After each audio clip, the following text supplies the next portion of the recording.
आगे बढ़ते हुए अगले उद्बोधन के लिए मैं आमंत्रित कर रही हूं doctor Ambedkar memorial welfare society Rajasthan के अध्यक्ष, राजस्थान पुलिस के महानिदेशक डॉक्टर रवि प्रकाश मेहरड़ा जी को एक बार जोरदार तालियों की गड़गड़ाहट के साथ अभिवादन, स्वागत आप सभी के बीच में डॉक्टर रवि प्रकाश मेहरड़ा जी का। जय भीम, जय जोहर। मैंने अपने साथियों को कहा था कि क्योंकि बहुत लंबी लिस्ट है, मैं बोलना नहीं चाहूँगा और इस मंच के माध्यम से बहुत बातें कही जा चुकी हैं, कुछ कटु बातें भी हैं जिससे कुछ नाराजगियां भी हुई हैं और कुछ अच्छी बातें भी हुई हैं जो हर ऐसे सम्मेलन में होनी चाहिए।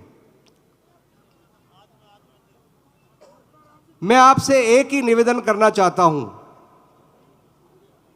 कि हमारे बच्चों और महिलाओं के शिक्षा पे हमें लगातार ध्यान देना चाहिए, गुणवत्तापूर्ण शिक्षा पे ध्यान देना चाहिए।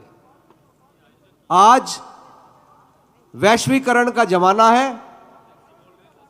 यूरोप, जापान और ऐसे देश हैं जहां rate of growth of population minus चल रही है और युवा इस देश के 40% है, 15 और 40 के बीच उम्र के।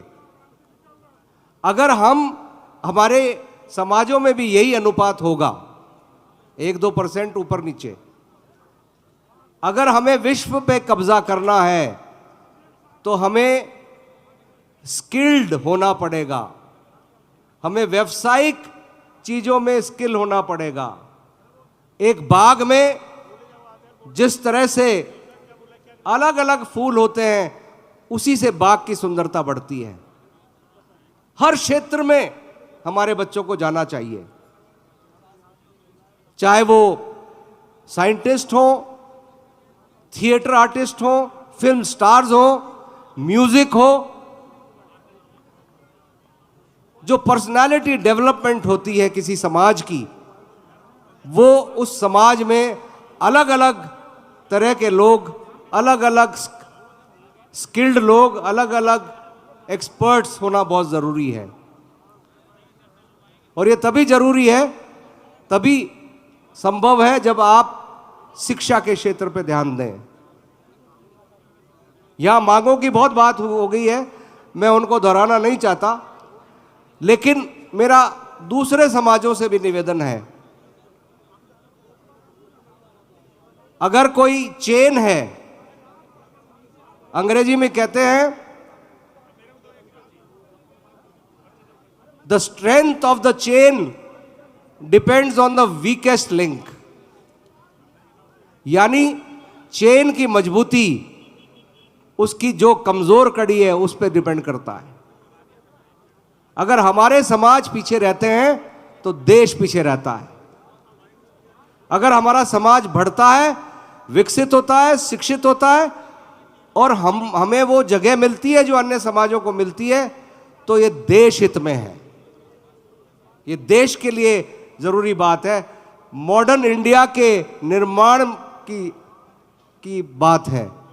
और बाबा साहब, मैं पुनः उनको नमन करना चाहूंगा, बिरसा मुंडा जी को नमन करना चाहूंगा कि बाबा साहब ने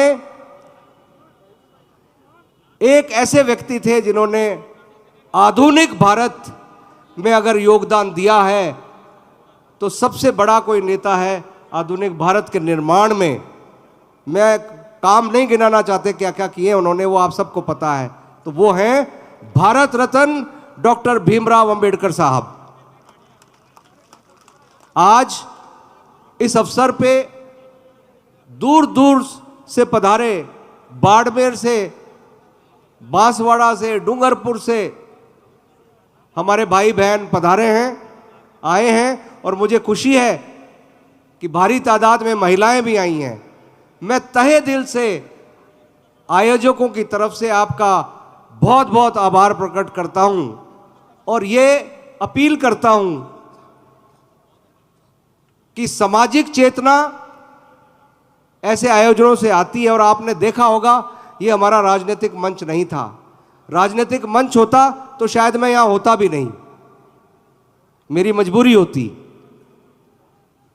इसीलिए आपने देखा होगा स्टेज पर कोई नहीं बैठा है। हमारा एक मजदूर, हमारा एक मंत्री और हमारा एक डीजी नीचे बैठता है। समाज के जाजम पे हम सब बराबर हैं। कुछ नाराजगियां हुई हैं, हमारे ही लोग हैं, उनको हम मनाएंगे। बहुत बहुत धन्यवाद। जय भीम, जय जौहर। बहुत बहुत धन्यवाद महेंद्र सर। और अब मैं भाषण मीना जी को आमंत्रित कर रही हूं अगले